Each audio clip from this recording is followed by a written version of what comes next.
말씀을 붙잡고 성령을 기다리며 간절히 기도하는 사람들에게 성령이 임재하셨습니다. 성령이 임재하시자 감격적이며 충격적인 사건이 일어났습니다. 그들은 뛰어나가서 하늘의 언어로 각기 다른 나라의 말들로 하나님의 복음을 증거하기 시작했습니다. 그날 하루에 3,000명이 세례를 받았다고 합니다. 폭발적인 선교와 전도의 역사가 일어나게 된 것입니다. 놀라운 폭풍이 불기 시작했고 바람이 불기 시작했고 불이 떨어지고 놀라운 일이 일어났습니다. 그런데 오늘 여기 가서 우리가 기억해야 될 더 중요한 사실이 하나 있습니다. 더 중요한 사실, 이 성령의 충격적이고 감동적인 사건이 일어난 후에 베드로와 요한은 시간을 정해놓고 성전에 올라가 기도하는 모습을 보였다는 사실입니다. 이것이 1절입니다. 제9시 기도 시간에 베드로와 요한이 성전에 올라갔어요. 때로 우리는 성령 받았다는 교회나 성령을 사모하는 사람들의 모습을 볼 때 그 사람들이 너무 걱정스러울 정도로 감정적이고 열광적으로 보이는 모습에 염려할 때가 있습니다. 여러분, 그러나 그것은 진짜 성령 충만한 사람의 모습이 아닙니다. 오늘 여기서 우리는 진짜 성령 받은 사람, 성령 충만한 사람의 위대함을 봅니다. 사도들은 성령 충만의 어떤 감정, 막 열광, 흥분의 상태로 계속 있었던 것이 아니라 시간을 정해놓고 체계적으로 훈련받고 체계적으로 말씀을 공부하며 기도 생활을 했다는 것입니다. 이것은 정말 중요한 발견입니다. 경건한 유대인들은 일반적으로 하루 3번 하나님 앞에 기도하며 하나님을 생각했습니다. 첫째 오전 9시, 둘째 오후 3시, 그리고 마지막 저녁 때예요. 그러니까 오늘 성경에 나오는 이 제9시 기도 시간은 우리 시간으로 바꾸면 오후 3시입니다. 여러분, 아침에 기도하는 것은 쉽습니다. 하루를 시작하면서 기도하면서 시작하는 것은 쉽지 않습니다. 쉽습니다.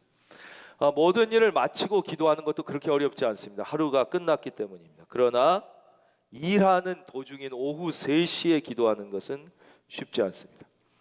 오후 3시에 기도했다는 것은 그들의 마음 속에, 그들의 생각 속에 언제나 하나님이, 할렐루야, 계셨다는 것입니다. 이런 사람이 우리가 잘 아는 사람이 또 있죠. 구약에도 바로 다니엘입니다. 다니엘도 하루 3번 하나님과 약속의 시간을 정해놓고 하나님을 바라보면서 생각하면서 기도를 드렸어요. 이것 때문에 시기하는 사람도 있었고 질투하는 사람도 있었고 고난의 청해이기도 했지만 마침내 하나님은 그를 위기 가운데서 건지시고, 축복하겠습니다, 여러분을 위기 가운데서 건지실 하나님을 믿을지어다. 그를 위기 가운데서 건지실 뿐만 아니라 그를 통하여 하나님께서 영광을 받으시고 그를 통하여 그 주변 사람들을 축복하셨다는 것이죠. 우리는 세상 살아가면서 많은 약속을 하면서 살지 않습니까?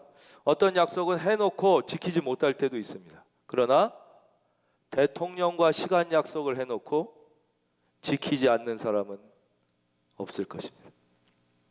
그러면서도 하나님과의 약속은 쉽게 어기는 사람들이 있습니다. 하나님과 시간을 정해놓고 하나님 앞에 약속한 시간을 어기지 않고 정기적으로 하나님을 만난다면 그 사람은 하나님의 사람임에 틀림없습니다. 그러나 불규칙하게 하나님을 만나고 나의 상황과 필요에 의하여 하나님과의 약속 시간을 어긴다면 어쩌면 그 사람은 하나님의 사람이 아닐 수도 있습니다. 요한과 베드로와 요한의 관심은 오직 하나님이었습니다. 이제 사랑하는 성도님들에게 묻겠습니다. 당신의 관심은 무엇입니까? 당신의 관심사를 위해 하나님이 계십니까? 아니면 하나님이 당신의 관심사입니까? 혹시 하나님을 당신의 인생을 도와줄 도움이 정도로 그런 존재로 찾고 있지는 않습니까? 당신의 경제 문제나 가정 문제나 직장 문제나 결혼 문제나 자녀 문제를 해결해 줄 분으로 하나님을 생각하고 있지는 않습니까? 아니면 정말 하나님 그분이 여러분에게 소중한 것입니까? 우리는 하나님이 가장 소중해야 됩니다. 물론 하나님은 여러분에게 풍성하게 주실 것입니다. 여러분 이것을 믿을 수 있기를 바랍니다.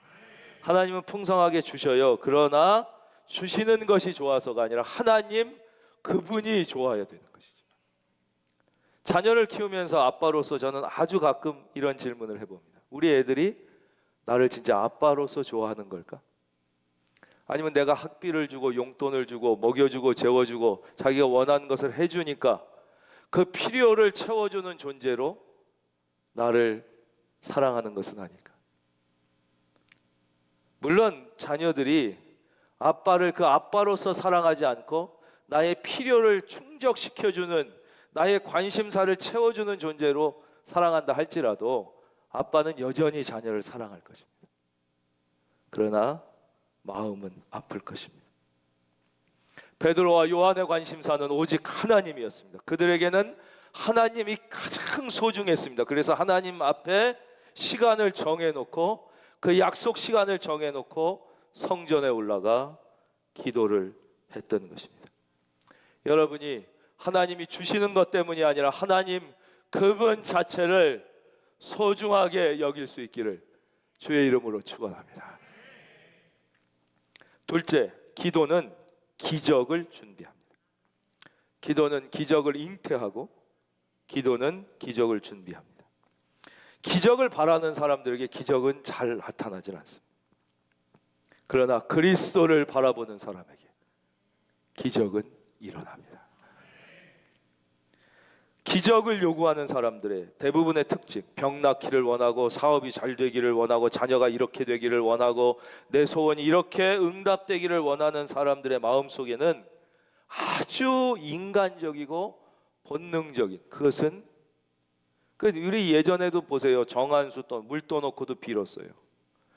나무 앞에서 빈 사람도 있고, 그렇죠? 뭐 성황당 돌 앞에서 빌기도 하고, 어떤 형상을 조각해 놓고 불상 같은 것에서도 막 간절히 빌었어요.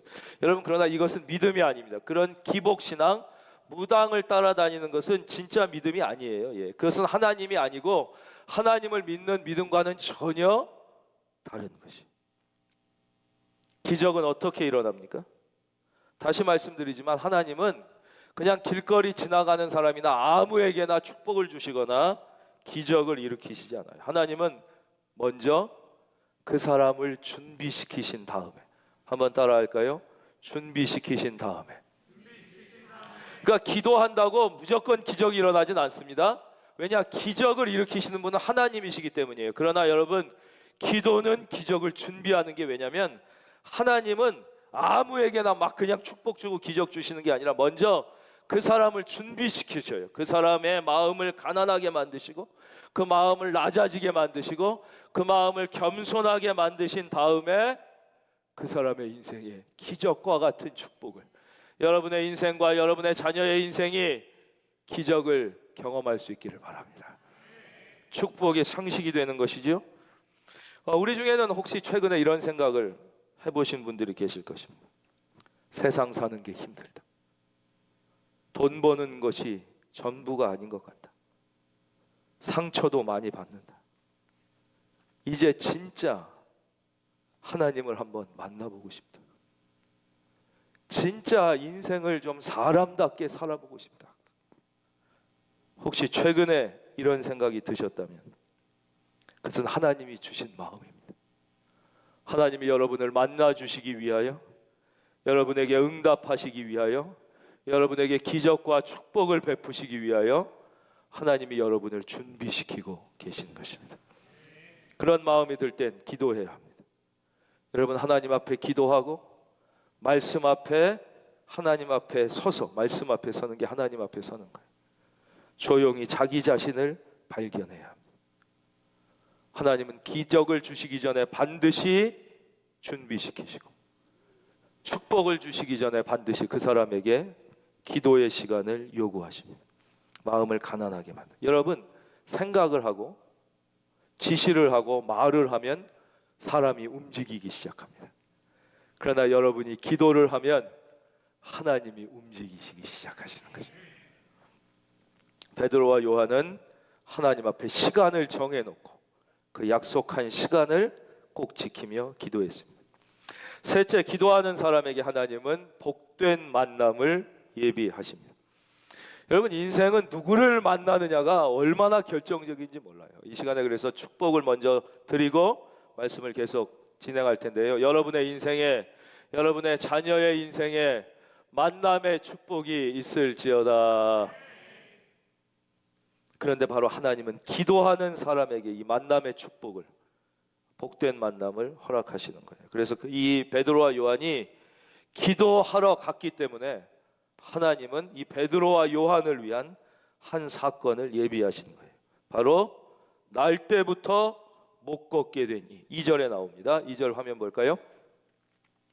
나면서 못 걷게 되니를 사람들이 메고 오니 이는 성전에 들어가는 사람들에게 구걸하기 위하여 날마다 미문이라는 성전에 두는 자라.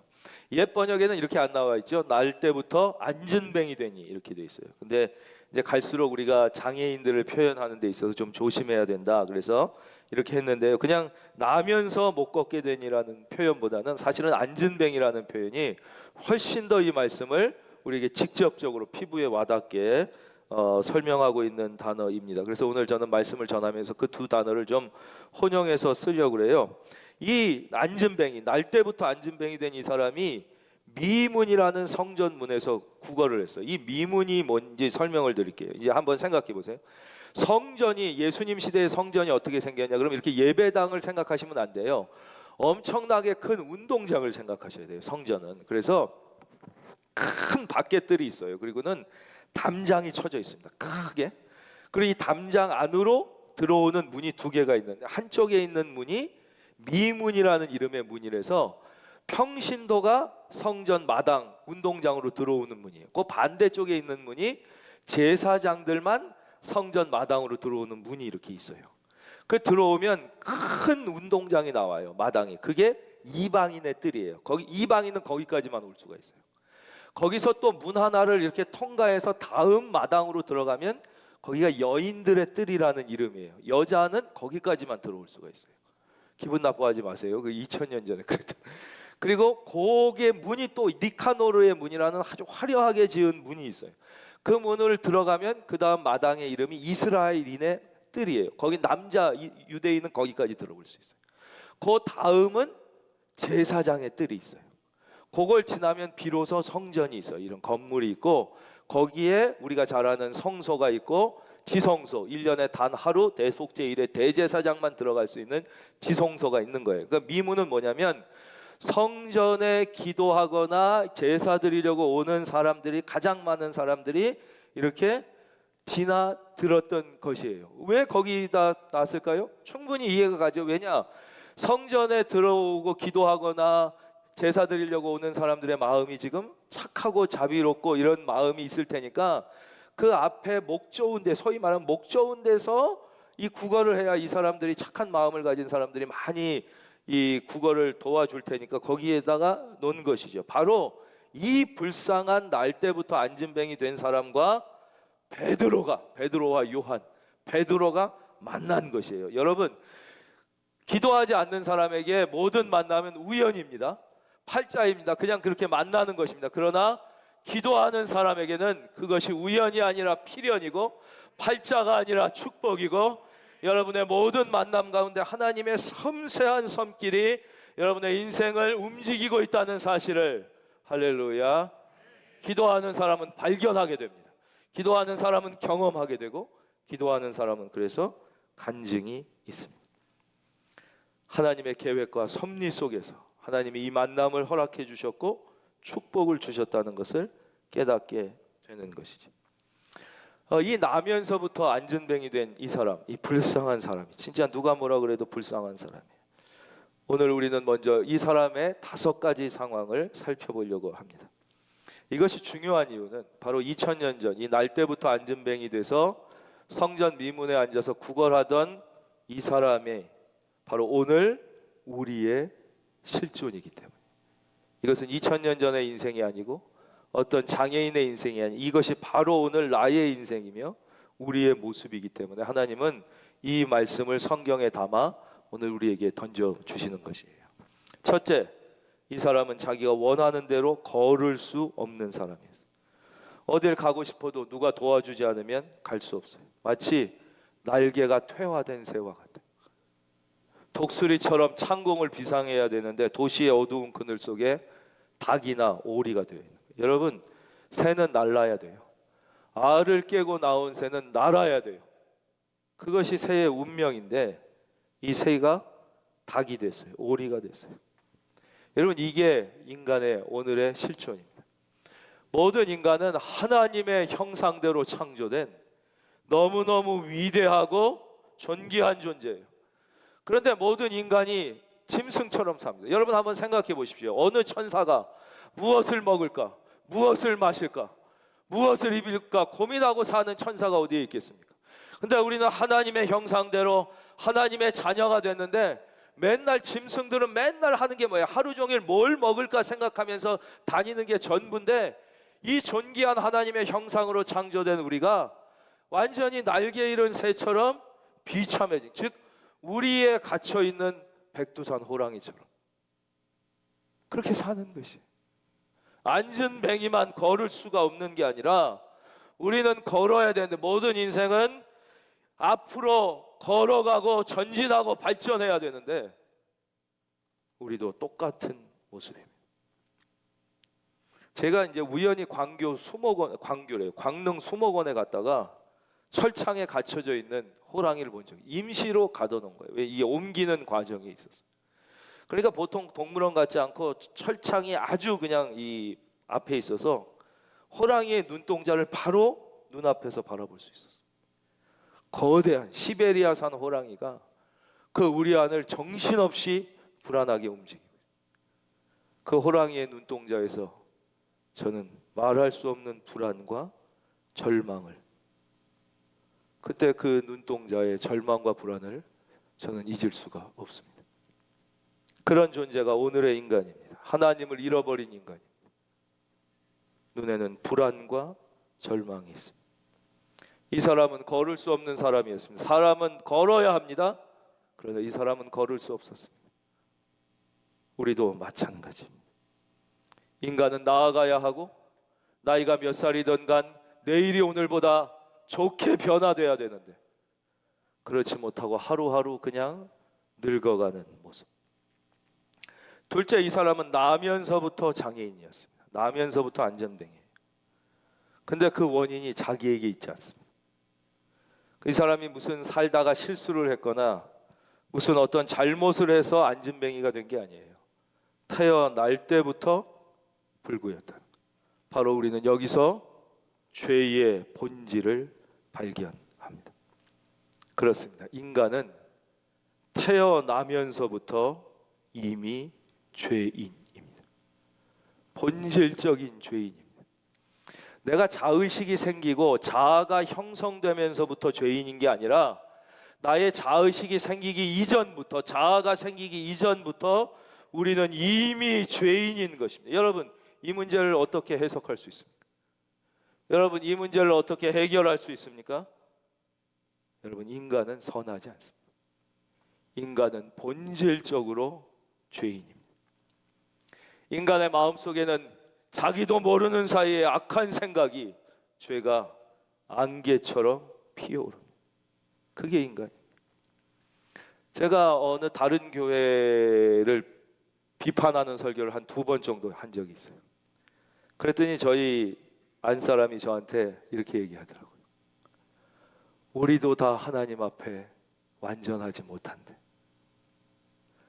다른 교회 비판하는 설교는 그만해 주셨으면 좋겠어요. 그렇습니다. 우리는 다 본질적으로 죄인입니다. 죄를 짓고 싶지 않지만, 죄를 짓지 않으려고 안간힘을 쓰지만 어쩔 수 없이 계속해서 하나님 앞에 죄를 지으면서 살 수밖에 없는 것이 인간의 본질이고 인간의 실존입니다. 인간은 태어나면서부터 죄인인 것입니다. 세 번째, 이 사람은 다른 사람을 통해서만 활동할 수 있습니다. 즉 다른 사람을 통해서만 살 수 있어요. 누가 데려다 줘야 돼요. 누가 그 자리로 데려다 줘야 되고 또 데리고 와야 돼요. 혼자서는 갈 수가 없어요. 그런데 이게 나면서부터 안전뱅이였던 이 사람만 그런 것이 아니라 인생 자체가, 인간은 누구나 다 그런 것입니다. 여러분, 어려서 어머니 뱃속에서 자기 힘으로 사는 사람 아무도 없죠. 100% 타인의 힘, 어머니의 힘으로 삽니다. 그럼 태어나서는 자기 힘으로 삽니까? 태어나서 다 100% 부모에게 의존해서 삽니다. 태어날 때부터 우리는 스스로 혼자서 아무것도 할 수 없는 존재예요. 성인이 되면 독립이 가능합니까? 여러분, 어른이 되면 사회의 굴레, 그 다음에 결혼의 굴레, 자녀의 굴레, 직장의 굴레, 조금 애 키워놓으면 부모의 굴레, 우리가 감당해야 될 것들. 인간은요, 서로가 서로를 구속하며 굴레를 씌우며 서로가 서로의 짐이 되며 살아갈 수밖에 없는 존재. 서로가 서로를 통제하며 억압하며 짐지으며 사는 것이 인간의 실존입니다. 네 번째는 이 사람에게서 발견한 아주 재밌는 건데요. 이제는 좀 재밌게 할 테니까 예, 아주 재밌는 걸 하나 발견했는데, 이 사람이 불행한 이유가 뭐냐? 안전뱅이, 불굴에서 불행한 거예요. 그렇죠? 태어날 때부터 불군이 얼마나 불행하겠어요. 그런데 재밌는 것은 이 사람이 그 불구인 게 불행한데 그 자신의 불행의 이유인 그 불구를 이용해서 밥벌이를 하고 먹고 살고 있다는 거예요. 그 얼마나 아이러니입니까? 그렇죠? 예. 그게 이 사람만 그런 것 같습니까? 모든 인간은 다 그렇습니다. 여러분, 아주 얼굴이 아름다운 사람들이 있어요. 예. 요즘에 외모가 상품이에요. 그 얼굴이 기가 막히게 아름다운 사람들이 그 아름다운 얼굴 갖고 뭐 합니까? 그걸로 돈벌이 합니다. 그걸 가지고 하나님께 영광 올리고 하나님께 봉사하면 좋은데 그걸로 다 영화 배우 하든 무슨 CF라 그걸로 돈벌이 합니다. 그 사람은 그런 게 아니죠. 하나님께서 어떤 사람에게는 이런 지식 능력을 주시고 어떤 사람에게는 이런 재능을 주시고 어떤 사람에게는 이런 소질을 주셨는데 다 그런 것들을 가지고 하나님을 위해 봉사하는 도구가 아니라 자기의 밥벌이, 돈벌이 수단으로 사용하는 것입니다. 이 안진뱅이만 그런 게 아니에요. 여러분, 하나님이 주신 재능과 축복과 모든 건강과 능력을 하나님의 영광을 위하여 쓴다면 그 인생은 행복할 거예요. 그런데 사람들이 그러질 않으니까 하나님이 자기에게 주신 것을 가지고 이기적인 데 쓰고, 그렇죠? 돈벌이 수단으로 쓰니까 어때요? 인생이 끊임없이 불안하고 괴로운 거예요. 그래서 자기 자신을 잃어버리기 위해서, 잊어버리기 위해서 둘 다예요. 그래서 사람들이 일에 미친 듯이 몰두하거나 워커홀릭이 돼요. 전에도 다시 한번 말씀드리겠습니다. 하나님 앞에 정직하게 일하고 정직하게 노동하는 사람들에게는 하나님을 위하여 충분히 봉사할 수 있는 시간을 하나님이 주십니다. 그렇지 못하기 때문에, 쓸데없는 데 마음을 뺏기기 때문에 주님을 위하여 봉사할 시간이 없는 것이에요. 진짜 바쁜 게 아니에요. 사람들은 그래서 자신의 적나라한 모습을 보기를 두려워해요. 자신 속에 있는 그 죄와 이기심, 그리고 늙어가는 자기, 결국 병들어갈 수밖에 없는 자기, 결국은 외롭게 홀로 죽어갈 수밖에 없는 자기를 정확하게 직면하여 보는 게 두렵기 때문에 술을 마시고 자기를 잊으려고 그러고, 담배나 세상의 취미나 무슨 여행이나 여러 가지 것들을 통하여 자기 자신을 잊으려고 애쓰는 거예요. 아니면 뭐 일에 몰두하거나. 그러나 그러면 그럴수록 더 외로워지고 더 두려워지고 인생은 더 불안해지는 것입니다. 여러분, 다시 한번 여러분을 위하여 축복합니다. 여러분에게 주신 시간과 건강과 재능을 통하여 하나님을 위하여 봉사할지어다. 그러면 여러분은 반드시 행복할 거예요. 마지막으로 이 사람을 등쳐먹고 사는 사람이 있었습니다. 날마다 이 사람을 성전 미문에 갖다 놓는 누가 있었겠죠? 좋게 말하면 동업자고 아마 등쳐먹는 사람이었을 것입니다. 우리도 예전에 있었잖아요. 지하철이나 이런 데 어린 애들이 이렇게 뭐 껌 팔고 동전 달라고 그러는 거 보면 그 뒤에 이렇게 조직폭력배 같은 사람들이 있어서 등쳐먹는 일들이 많지 않았습니까? 여러분, 우리 인생의 주위에는 언제나 황충이 있다는 사실을 기억해요. 거미처럼 피를 빨아먹고 사는 존재들이 있습니다. 그래서 돈을 아무리 벌어도 행복하지 않은 것입니다. 왜냐? 황충이 더 많이 붙기 때문에. 내가 감당하고 관리해야 될 사람들이 더 그만큼 많아집니다. 그게 인생입니다. 안전뱅이만 불쌍한 게 아니에요. 이 사람이 불구기 때문에 이 사람만 불쌍한 게 아니에요. 내가 내 발로 걸어 다니고 내 가고 싶은 데 가고 내 마음대로 소리 지르며 마음껏 살고 있다고 생각하는, 정확하게는 착각하는 모든 인간들도 이 안전뱅이와 똑같은 존재인 것입니다. 두 번째, 또 우리가 찾아야 되는 것은 이 안전뱅이에게서 발견하는 두 가지 특징입니다. 첫째, 절망감이에요. 절망감. 예, 저를 봐주십시오. 여러분 한번 생각해 보십시오. 이 안전뱅이에게 꿈과 비전과 내일에 대한 소망이 있을 수 있었을까요? 있었다고 생각하십니까? 이 안전뱅이에게 내일도 구걸하는 하루, 모레도 여전히 거지로 사는 하루였을까요? 내일이 없는 사람, 꿈과 비전이 없는 사람이 할 수 있는 것은 딱 두 가지입니다. 쾌락주의자가 되거나 허무주의자가 되는 것입니다. 미래에 대한 꿈과 비전, 하나님을 만나 죽음 이후의 문제를 해결받은 사람들은 결코 쾌락주의자나 한탕주의자, 허무주의자가 될 수가 없어요. 왜냐? 현재 아무리 내가 어렵고 고통스러워도 나에겐 미래가 있고 꿈이 있고 비전이 있고 하나님이 주신 약속이 있기 때문에 그 사람은 견뎌낼 수가 있어요. 그 고난을 감당할 수가 있어요. 그러나 지금 아무리 돈이 많고 건강하고 환경이 좋아 보여도 내일이 없는 사람, 꿈이 없는 사람, 비전이 없는 사람이 선택할 수 있는 건 딱 하나, 쾌락을 쫓거나 아니면 그것마저도 허무하다는 허무주의자가 될 수밖에 없어요. 왜냐? 쾌락 외에는 그를 만족시켜 줄 수 있는 게 없기 때문에.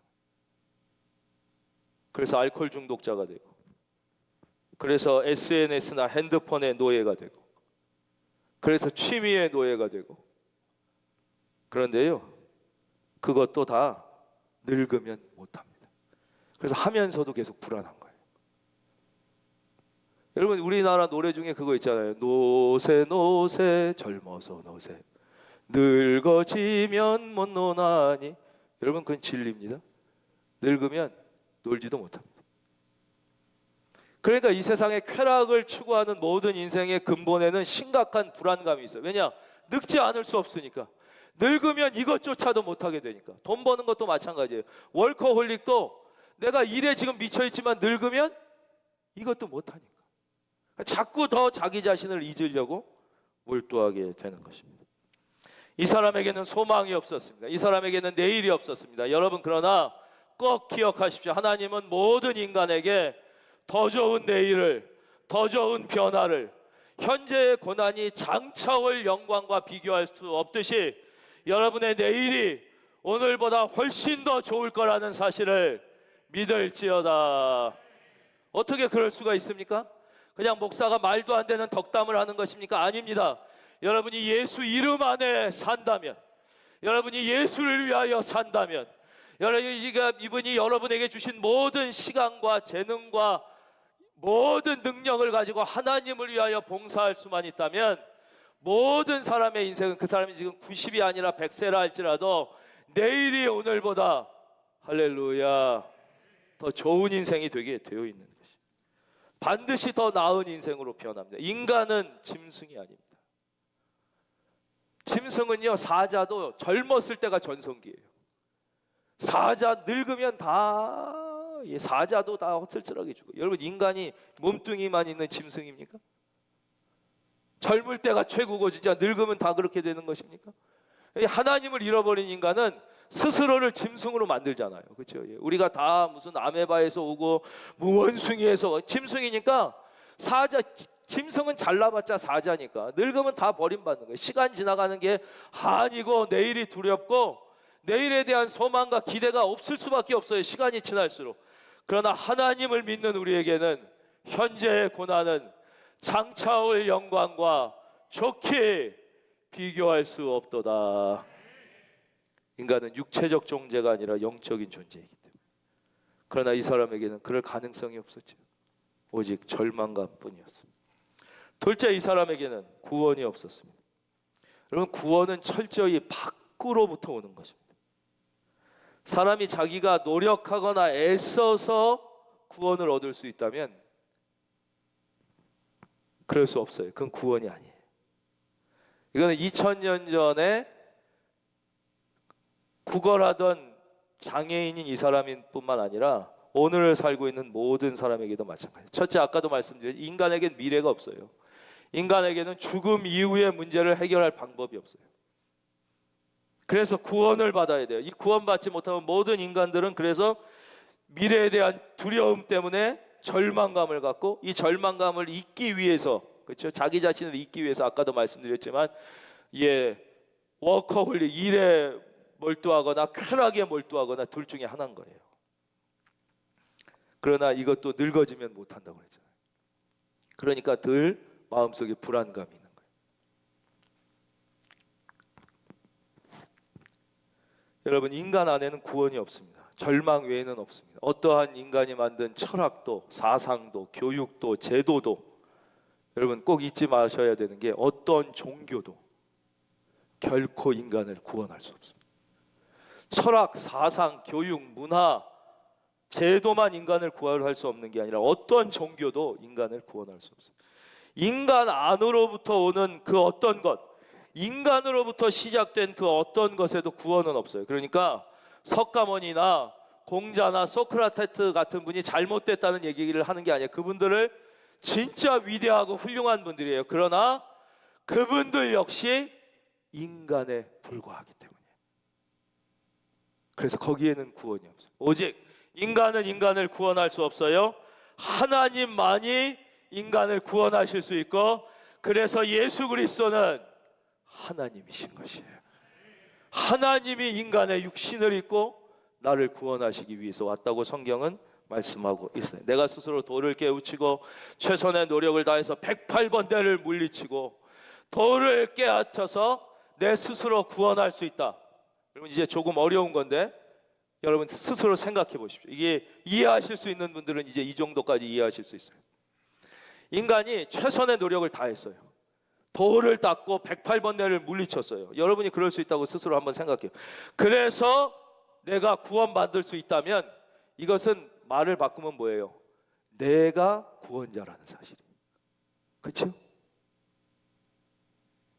인간이 내가 최선의 노력을 다하고 108번대를 물리치고 돌을 닦아서 구원받을 수 있다면 이것은 다른 말로 바꾸면 정확히 뭐냐? 내가 구원자라는 얘기예요. 여러분, 어떻게 내가 구원자일 수 있겠습니까? 여러분 스스로가 구원자일 수 있습니까?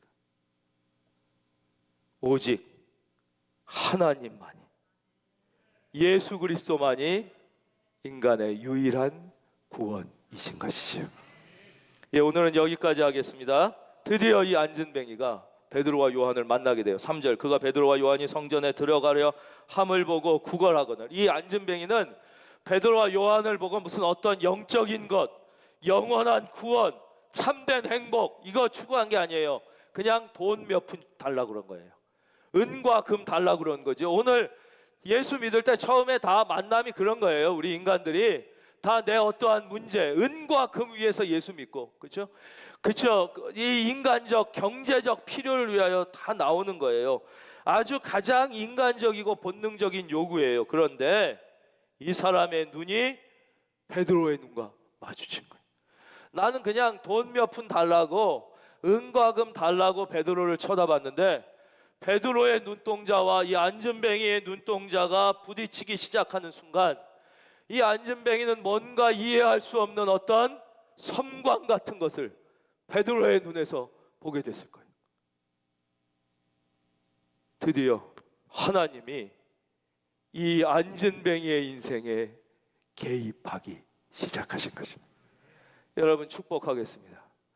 하나님이 여러분의 인생에 개입하시기를 바랍니다. 여러분의 인생을 뚫고 들어오셔서 정말로 여러분의 그 외로운, 목마른, 갈증을 느끼는 그 인생이 하나님의 그 풍성한 은혜를 맛볼 수 있기를 주의 이름으로 축원합니다. 이미 하나님과 눈동자를 마주치신 분들에게는 그 감격이 새로워지는, 잠들어 있던 감격이 깨어나는 은혜가 있기를, 아직 그 눈동자를 만나보지 못한 분들에게는 꼭 그 하나님의 그 놀라운 사랑의 그 뜨거운 눈동자를 여러분이 만나볼 수 있기를 예수님의 이름으로 축원드립니다.